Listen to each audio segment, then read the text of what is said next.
Stranger Things Chapter 2 is one of the worst horror movie sequels I have seen in my 35 years on this planet. And they had the nerve, the unmitigated gall to come out with a Chapter 3. And you know what? uh, it wasn't great, but it was leagues better than number 2. This is Minor League Films. I am Scotty. Let's get into it.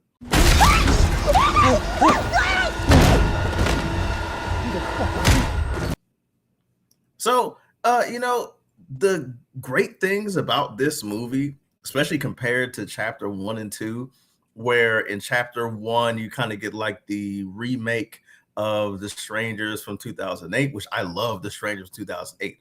It was great. A lot of mystery.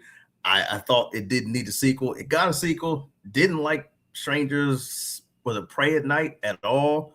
I thought they gave a little bit too much, and what they gave us was silly. So they got a reboot. This one was the same as number 1. It's got Madeline Pesh as the main character, the final girl Maya.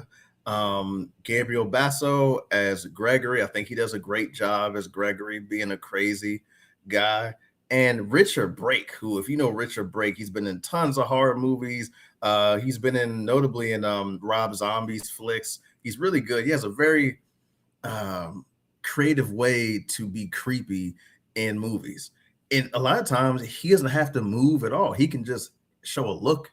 And he has one of the most unique looks in horror. So I was glad they in number 3, they finally gave him time to shine. In number 1 and 2, Richard Brake was kind of like just the sheriff that's eating coffee at all times of the day in the same rundown diner that has 4 things in the menu. So, we'll just go through some more of these pros. Of course, the pros, the acting, which I thought was great. Maya does a good job. When she has fear in her face, I'm like, oh, snap, something's going on. I'm looking all around the screen. Like, I think she does very well as a final girl. I'd put her akin to a Sydney or a Laurie Strode. I think she should keep doing horror. I think this is her bag. I think she got to keep on with this.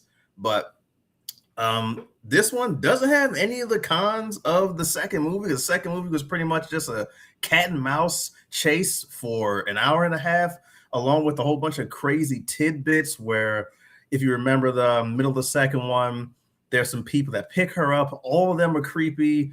There's people alluding throughout the movie that the whole town knows that these 3 mass killers are doing what they're doing, and they just don't care. Which I thought was weird to add in there, because now I'm like, okay, so no one comes to visit this town. If they do, they get killed, and police haven't been involved, like not the local police, but the state police. Like, whether you call them or not, somebody should have been there. But you know what? Fine. We'll throw out the horror logic, period.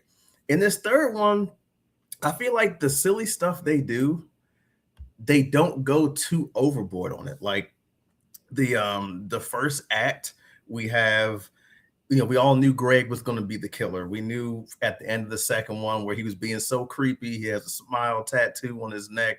We knew, oh, this is this is a guy. This is a guy. Look at his face. Like, he has this blank stare. They gave us in the second one a little bit of backstory of the main 2 killers. Like, the one was a little girl who was ostracized, and they didn't show the other girl bullying her. They kind of showed the other girl, like, kind of just kept her out of activities. So she kills the little girl, and then the boy, who is Gregory, kind of sits beside her. And at the end of the movie, that, pinup girl, that main girl, dies. So now in this movie, just have Gregory, and then we have the third girl who doesn't really do much talking, but she used to be the girl, I think, that would say, is Tamara. So when this starts off, we have Maya running from the church when she sees the that Greg and the other girl took the body of the pinup girl away. So when she gets to church, Greg is right behind her talking trash and saying that he won't do anything to her because now they're even. So I'm like, okay, he just came right out and said, hey, it's me. Yeah, it's me. I've gone a little bit off the rails. I'm not supposed to be killing people in the town. But I had to kill some people in the town. It is what it is. Usually I kill outsiders, but whatever. You can go. So when he says you can go, of course, Maya was injured the second movie. She's limping slow. She ends up getting to the main road, And then we see the sheriff, and the sheriff picks her up. And when he picks her up, Richard Brake does such a good job. This, like I said, he's looking at her like she is a Twinkie, and he is a 400-pound professional eater. He's staring her down.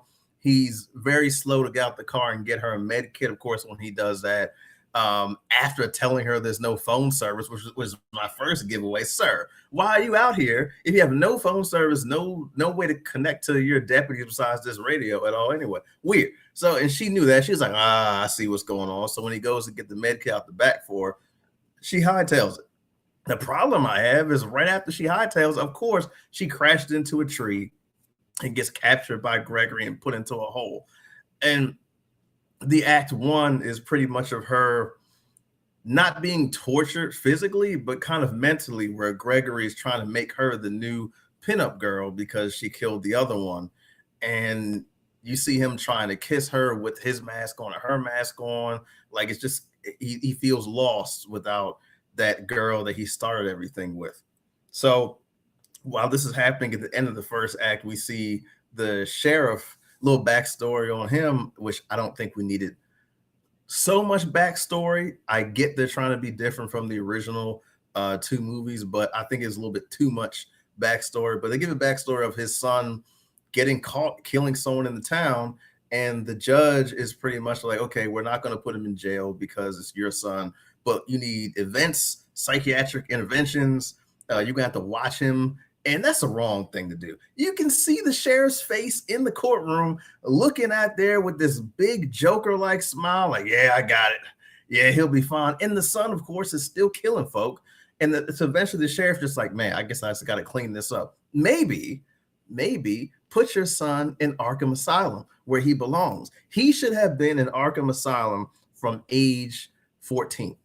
But he just out here roaming the streets, and then he gets a biker jacket. And when a kid gets a biker jacket and learns how to cut his own hair, he's dangerous. You cutting your own hair at 14, you are a menace.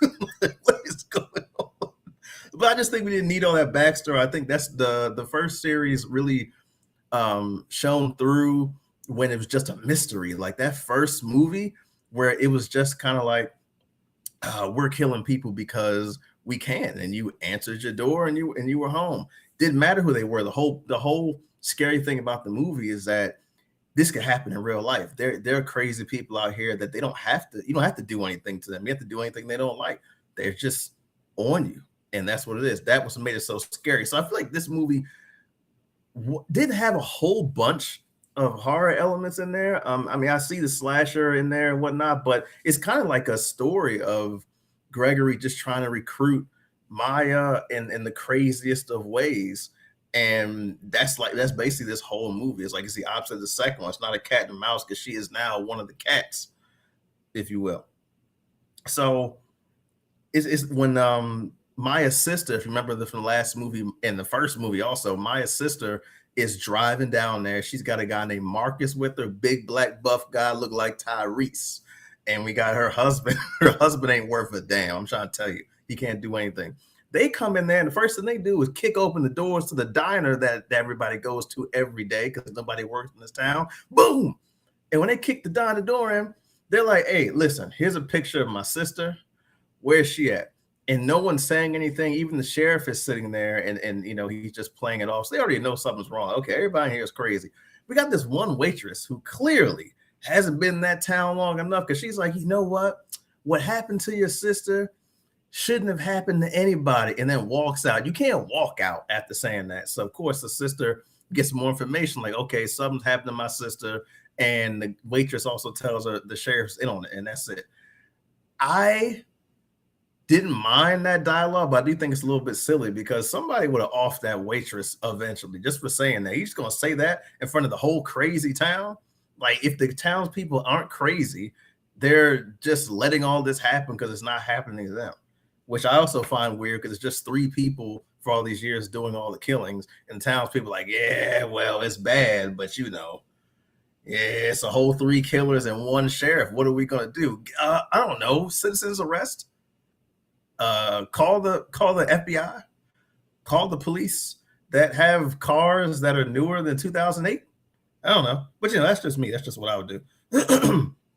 So the second act, we get a little bit more backstory, which I don't think we necessarily needed, but we do find who this third killer was that's been in all the movies, and it's just a girl that the Gregory was going to pick to kill at a gas station, and mainly because her boyfriend was hitting on the pinup doll girl, and the pinup doll girl was underage. And so they were going to go kill him, but then the third girl already killed him. She's like, "Hey, I told him stop cheating on me and stop messing with these girls and doing all this stuff." And so that just made her crazy, and she's number three. Again, I understand getting a backstory in this series since you've already started number two. I guess you had to give us more backstory, but I just don't think we needed it altogether at all. But while this is going on, Tyrese and Maya's sister and her husband are following the sheriff all around town, and they're tracking him, and they're tracking him close. They're tracking him like dangerously video game like close, like Grand Theft Auto Vice City, when you got to track somebody, you got to be on their bumper. It's like that. So I thought that was silly. I laughed at it. That's a nice little horror humor right there. Like they're all clueless. This guy Marcus is supposed to be adept at all this stuff. We never really get what Marcus, aka Tyrese, job description is, but clearly he's like a bodyguard or a private police officer or something like that. So while that is going on and they're following him, we have Maya being taken into a hotel room to kill a couple with Greg and the other girl. And I think this is such a good tense moment because you can see Maya, even through the mask, Madeline Petch, I mean, it's just impeccable. I can feel the fear and you can see it in her eyes. So on her eye movement, body twitching and whatnot. She doesn't want to kill anybody. So Greg's crazy ass is just going over there pounding on the guy. Maya takes this opportunity to then take the machete from the third girl, stab her, boom, it's over. It's a big stab. It's like an electric stab from Marvel comic books. And then Greg takes her hand and makes her kill the other girl in the hotel room. And she's traumatized because of that. She's been traumatized. She's been running miles since the first movie. Like she's at her breaking point. And at this point, we got the sheriff somehow losing Maya's sister and Tyrese. And so Maya's sister and Tyrese, the husband, find this abandoned trailer in the middle of nowhere. They're like, "Hey, it's abandoned. Stay in here for safety." No, you don't stay in the abandoned trailer. This is Scooby-Doo 101. Anything abandoned, don't stay in it. You're better off staying in a moving vehicle. Just keep going 25 miles an hour. So the black dude, Marcus, goes to the abandoned sawmill. The abandoned sawmill. The same sawmill that's in every horror movie set in the country area, like Texas Chainsaw Massacre. You don't go in the abandoned sawmill, and the equipment's still on. When he heard the equipment, he should be like, "Yeah, we're not going in there." You knew you were going to die. You put the black man in the abandoned sawmill. So of course the sheriff comes in there, pow, his lights out. Because you went into the abandoned sawmill. I want to know. I had to look up and do a deep dive or watch an interview on what his job description was. Because if he was going to be that terrible, they should have brought two people and have one of them stay in the abandoned trailer. Why are we staying in the abandoned stuff? But again, that's not a con for me. I thought that was silly. Every horror movie, for the most part, and especially in the past couple of years, has some silly moments. I'm going to embrace it because I gave the last movie a 2. I was excited to see this going somewhere and then moving the story along, even if some parts are silly. But when Greg takes Maya to the trailer and Greg starts vandalizing the trailer, hitting it with the axe, and the husband shoots all his bullets, misses all of them, and then Greg rams this F-150 and it might be F-250. That's a big thing, and runs into the trailer and knocks them all around the trailer and kills them both in front of Maya. Again, Maya's traumatized further because that was the last shred of like humanity. The last hope in the world for her was her sister's husband trying to save her, or just having anybody to comfort her in this time of need. This is like the most harrowing experience anyone could ever experience. So Greg does some gangster stuff right here. Greg opens up the truck. Maya was tied up, cuts all her bandages, not bandages, her ropes loose, leaves her the machete, also leaves a rifle loaded in the truck, and gives her the keys and looks at her like, you're not gonna do nothing with that at all. You ain't about to do nothing. And leaves with his father, just casually leaves. Like, yeah, I left her all that stuff. So if she wanted to kill me, she could, but she ain't about that life at all. At all. So Maya waits a couple moments when she's going towards like the border of the town. She says, you know what? I have nothing. I have nobody. Turns back around. This is where like the final girl stuff really kicks in. I was enjoying this moment a lot because it's not a speedy chase, or it's not like she's going down there with all kind of anger. She was calculated in this. She went back to the spot. She was very good with directions. You know, she's only been in the town for like 2 days. She went down to like the little hole that was like engineered perfectly. It's like a tunnel. I guess I'd say it's not even a quarter mile, less than a quarter mile. And the sheriff is down there. His crazy ass just down there listening to Bible stories on the radio. just insane. Like, oh, Jesus wept. He gonna do, he's gonna save you. Bow. Two to the chest. And before he, gets the last one to the chest, he nods his head because the sheriff was also ready to die. He's been just being a diabolical sheriff. He has solved no crimes in this town. No crimes, because the law in his town is as long as as long as you're not killing anybody that's in town, you're fine. And except for if it's his son doing the killing. If the son's doing the killing, we're just gonna let it go. We're gonna let it all go. Because this is after his son then wiped out the whole hospital in number 2 and 3 of his roommates in number 2. So that's out the window. Now he's just covering for his son just because. And Maya's walking through there, no fear in her eyes anymore because she doesn't have anything left to give. And she's walking in his room. We see a whole bunch of devil worship and stuff. You see like clearly schizophrenic patterns going on in the room, maybe some bipolar disorder. There's a shrine to the pinup girl on his bed, and Greg walks in and he just sits down, doesn't even attack her. He's like, man, that girl was so pure and you got rid of her. And Maya puts the rifle down. She's like, yeah, I'm out of bullets. I came here to kill you, but I'm out of bullets. And they kind of embrace. And this is where in the movie I was like, man, please don't be a Texas Chainsaw 3D where the girl is supposed to be good, like the good girl, decides to shack up and be with the crazy killer. But they kind of let this moment go on for a few minutes where they start embracing. And turns out she was just trying to grab the blade in his jacket and then kill him. And so she kills him, ends the terror of the town. Maybe the townsfolk can go back to being regular townsfolk and not fearing, random death because Greg has that itch and he got to scratch it. And I think the most badass scene in this movie is a final scene where she's walking out of that tunnel, all bloodied up and bruised up and limping, and is carrying his scarecrow mask with a smiley face in her hand and walks away. I think that's a perfect ending. That's a perfect ending to this story.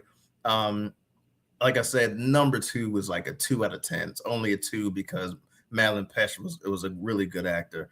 Number 1, I think, was just average. I don't think it was as good as the original. This one, I think, made up for number 2 a lot. I'd give number 2 because of the acting. I'm sorry, number 2, excuse me.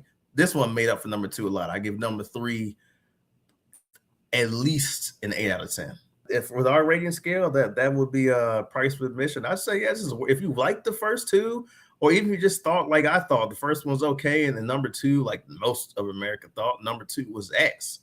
But if you went and saw number 1, number 2, I'd say go ahead and see number 3. Number 3 might surprise you. It surprised me. I was sitting down there. I just finished smoking. I had a bag of Skittles. I was like, yeah, I'm just gonna casually watch this. And after like the second scene, I said, oh, okay, they really upped everything in here. Everything's good. Even the way it's shot is better. The score was better too. The music was great. So yeah, I'd say it's well worth a watch. But y'all tell me what you think. Y'all think it was worth it? Or you think it was garbage just like number 2 was? But I am Scotty. If you want to follow Minor League Films, we're Minor League Films on everything. Instagram, right here, TikTok. We got Minor League Shorts coming out. We got Kuronocomics, where mostly that's me talking about comic books and keeping y'all on game. That's all we got. So I'll catch y'all next time.